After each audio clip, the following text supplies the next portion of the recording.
So I haven't called a build busted in over 9 months on my channel. I don't use that term very lightly when it comes to builds. When I say busted, I mean 1-second grenades that jolt everything, generating a full light bar and a half of our dark bar, and then generating our super so fast that you can pop one on every encounter like you're about to see in the Master Nightfall 27 power under against champions. Pretty busted as well that you can generate 19 orbs of power in one single super, and these can be seen by you and your allies to use and pick up to play into different mods or fragments that you might be running. The reason for this is because we get a whopping 502% additional base grenade regen, melee regen, and super regen. And then that is all on top of Devour within the Prismatic Warlock. And we know how strong Devour is. Even on the first Overload champion, we're able to chuck out 2 grenades back to back and have a third one ready when we kill the champion to lead into our next fight. You almost can't keep up with your abilities and shooting your weapon because you have your abilities coming back so fast, and the way we have the build built is to get to our Transcendence form and our super Song of Flame because those two are so powerful on the Warlock.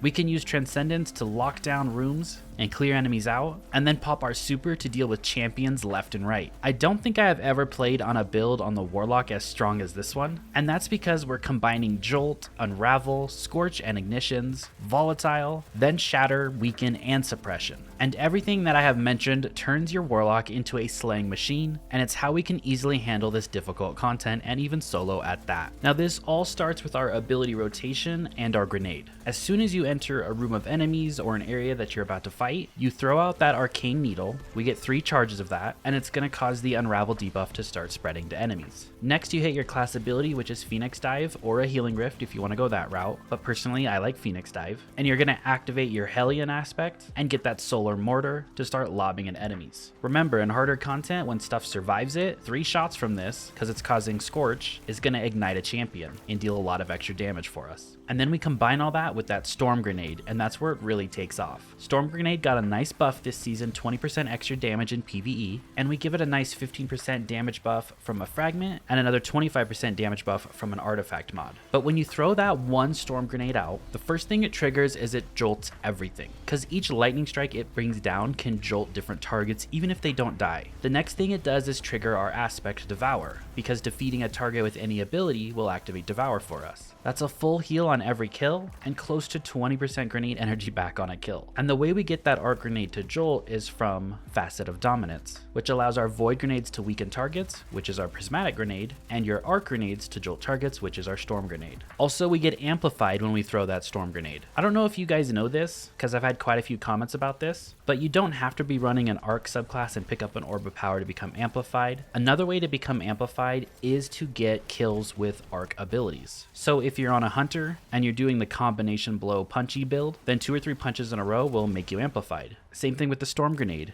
2 or 3 kills together on one storm grenade makes you amplified. And then the next thing it triggers is our exotic armor piece, and that is Crown of Tempest. I don't think I've ever done a build with this on my channel because I always opted for Fallen Sunstar, but not on Prismatic. The perk on it is Conduction Times. Arc ability or jolt final blows increase the recharge rate of your arc abilities and extend the duration of Storm Trance. Well, we're not using Storm Trance, so we don't use that part, but I don't know if you guys know this, you only need 1 arc ability to be equipped to your subclass. That's it. And where it says that it recharges your arc abilities, well, it actually works for our melee and our super on the Prismatic subclass, including our Storm Grenade, since we have that 1 arc ability on the subclass. And Conduction Times grants the following. You get 1, 2, or 3 stacks. If you only kill 1 enemy, that's a 165% increase ability regen and super regen. 2 enemies is 335%, and 3 enemies is 502%. And even in 27 power level under, it's so easy to trigger the 3 kills because Storm Grenade hits 20% harder because of the buff, it jolts targets, and then we're also buffing the damage of it through those 2 ways we mentioned earlier. And not only that, Crown of Tempest can activate with jolt final blows. So I know everyone loves their Indebted Kindness, the rocket sidearm with jolt, which I wasn't even using in the gameplay because I needed anti-barrier just in case on barrier champions. So I wasn't even taking advantage of the jolt side of it. which you can be activating conduction times from far away just with Jolt from the rocket sidearm. Now for our fragments, we already went over Facet of Dominance. We do take Facet of Protection, that's extra damage reduction when we're surrounded. We take Facet of Courage, it allows our Arc, Solar, and Void abilities to deal increased damage to targets afflicted with darkness debuffs, like Unravel, so that's why we lead with an Arcane Needle to make our Storm Grenade hit harder. Then I like Facet of Bravery. Grenade Final Blows gives us volatile rounds, and it was really nice to pair with Graviton Lance. And then Melee Final Blows with that Arcane Needle gives you Unraveling rounds for the Call Rocket Sidearm and our Heavy Machine Gun. And then lastly, we take Facet of Sacrifice. While you have an Arc, Solar, or Void buff, which we have up Amplified and Devour all the time, Ability Final Blows grant bonus Darkness Transcendence energy. This is so our Storm Grenade, when it goes out and kills everything, that's how we generate our Dark bar at least halfway. We're going Transcendence very quickly with the build, and now we need to lead into getting that Song of Flame super that you see me popping left and right. Well, as soon as you have Transcendence available, you go into it. That Freezing Singularity Grenade is actually pretty strong. It causes extra shatter damage, it freezes targets, and then when it implodes, it'll suppress them, and we also weaken with it because of Facet of Dominance. And since we have 3 Arcane Needles to pair with Transcendence, it's easy to get your grenade back quickly, and then you always have that Hellion aspect up, your Solar Mortar, firing off on enemies. Now we're getting that 502% additional base super energy from our exotic, right? So your super is going up quickly from that, but we also take 3 Ashes to Assets on our helmet and 3 Firepower mods on our gauntlets. This just adds to that super gain overall, and then the Firepower mods allows every throw of our Storm Grenade to spawn an Orb of Power. It also allows the Transcendent Grenade, Freezing Singularity, to generate multiple Orbs of Power, because if anything dies within 1 second in it, it'll generate a new Orb of Power. And that also is what allows our Song of Flame to generate all those Orbs of Power, because every kill that bird hits and seeks to, a second later will spawn another Orb of Power.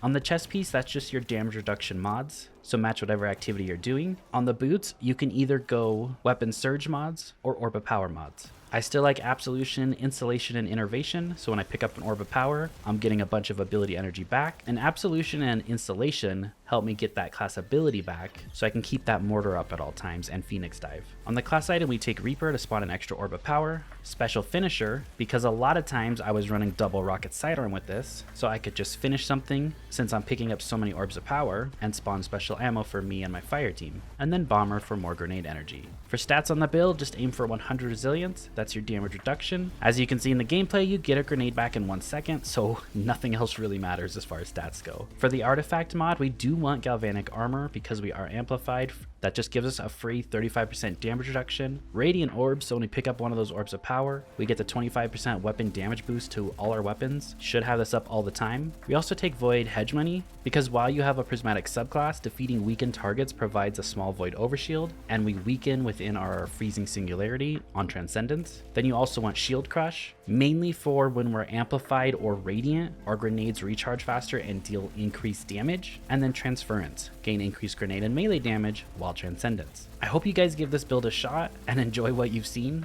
because I think it is truly one of the most overpowered builds you'll come across right now in Destiny 2. Thank you so much for watching, I really appreciate it, and I'll see you guys all in the next video. Have a great rest of your day.